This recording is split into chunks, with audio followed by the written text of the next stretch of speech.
ಬಳ್ಳಾರಿಯಲ್ಲಿ ಬ್ಯಾನರ್ ಗಲಾಟೆ ಕೇಸ್ಗೆ ದಿನಕ್ಕೊಂದು ರೋಚಕ ಟ್ವಿಸ್ಟ್ ಸಿಗ್ತಾ ಇದೆ. ಗುಂಡೇಟಿಗೆ ಕಾಂಗ್ರೆಸ್ ಕಾರ್ಯಕರ್ತ ಬಲಿಯಾಗಿರೋದ್ರು ಒಂದು ಕಡೆ ಆದರೆ ಆ ದಿನದ ಘರ್ಷಣೆಯ ಒಂದೊಂದೇ ದೃಶ್ಯಗಳು ಬಯಲಾಗ್ತಾನೆ ಹೋಗ್ತಾ ಇವೆ. ಪೆಟ್ರೋಲ್ ಬಾಂಬ್, ಬಾಟಲಿ, ದೊಣ್ಣೆ, ಕಲ್ಲು, ಗುಂಡುಗಳನ್ನು ನೋಡ್ತಾ ಇದ್ರೆ ದೊಡ್ಡ ಅನಾಹುತವೇ ತಪ್ಪಿದಂತಾಗಿದೆ. ಹಾಗಾದ್ರೆ ಇವತ್ತು ಕೇಸ್ಗೆ ಸಿಕ್ಕಿರೋ ಟ್ವಿಸ್ಟ್ ಏನು? ಬನ್ನಿ ನೋಡೋಣ.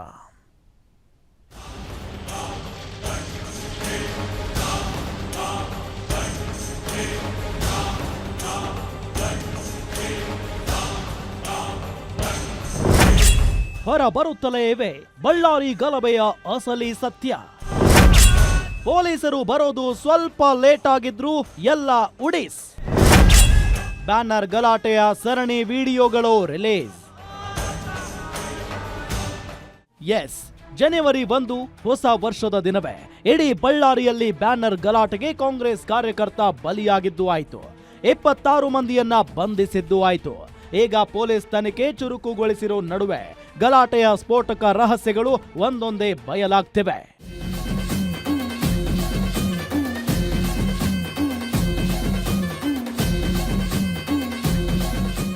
ಗಂಗಾವತಿ ಶಾಸಕ ಜನಾರ್ದನ ರೆಡ್ಡಿ ಅವರ ನಿವಾಸದ ಆವರಣದಲ್ಲಿ 50ಕ್ಕೂ ಹೆಚ್ಚು ದೊಣ್ಣೆಗಳು, ಒಂದು ಬುಲೆಟ್ ಕೂಡ ಪತ್ತೆಯಾಗಿದೆ.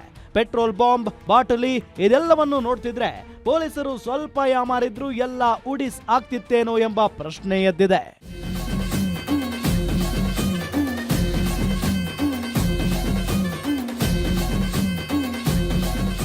ಕೇವಲ ಭರತ್ ರೆಡ್ಡಿ ಬೆಂಬಲಿಗರು ಮಾತ್ರವಲ್ಲದೆ ಜನಾರ್ದನ ರೆಡ್ಡಿ ಕಡೆಯವರಿಂದಲೂ ಹಲ್ಲೆ ನಡೆದಿದೆ.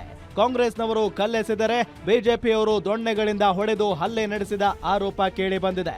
ಇದಕ್ಕೆ ಪೂರಕ ಎಂಬಂತೆ ಜನಾರ್ದನ ರೆಡ್ಡಿ ಆಪ್ತನಾಗಿರೋ ಪಾಲಣ್ಣ ಬೆಂಬಲಿಗರ ಜೊತೆ ದೊಣ್ಣೆ ಹಿಡಿದು ನಿಂತಿರೋ ವಿಡಿಯೋ ಲಭ್ಯವಾಗಿದೆ.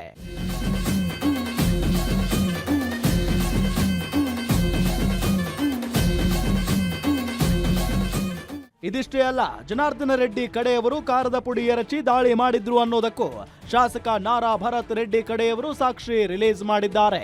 ಕಾಂಗ್ರೆಸ್ ಮುಖಂಡ ಬಯೋಪಾಟಿ ಅವರ ಮೇಲೆ ಕಾರದ ಪುಡಿ ಎರಚಿ ದಾಳಿಗೆ ಯತ್ನಿಸಿದ್ದಾರೆ ಎನ್ನಲಾಗ್ತಿದ್ದು, ಮೈ ಮೇಲಿದ್ದ ಕಾರದ ಪುಡಿ ತೊಳೆದುಕೊಳ್ಳುವ ದೃಶ್ಯ ವೈರಲ್ ಆಗಿದೆ. ಜೊತೆಗೆ ಬಿಜೆಪಿ ಕಾರ್ಯಕರ್ತರು ತೊಡೆ ತಟ್ಟಿ ಪ್ರಚೋದನೆಗೆ ಕೆರಳಿಸಿದ್ದಾರೆ ಅಂತಲೂ ಶಾಸಕ ಭರತ್ ರೆಡ್ಡಿ ಟೀಮ್ ಸರಣಿ ವಿಡಿಯೋ ರಿಲೀಸ್ ಮಾಡಿದೆ.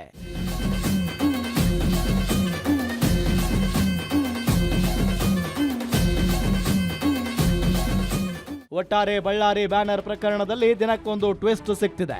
ಎರಡೂ ಕಡೆಯವರಿಂದಲೂ ಗದ್ದಲ, ಘರ್ಷಣೆ ನಡೆದಿದೆ ಅನ್ನೋದಕ್ಕೆ ಒಂದೊಂದೇ ಸಾಕ್ಷಿ ರಿವೀಲ್ ಆಗ್ತಿದೆ. Bureau report, guarantee news.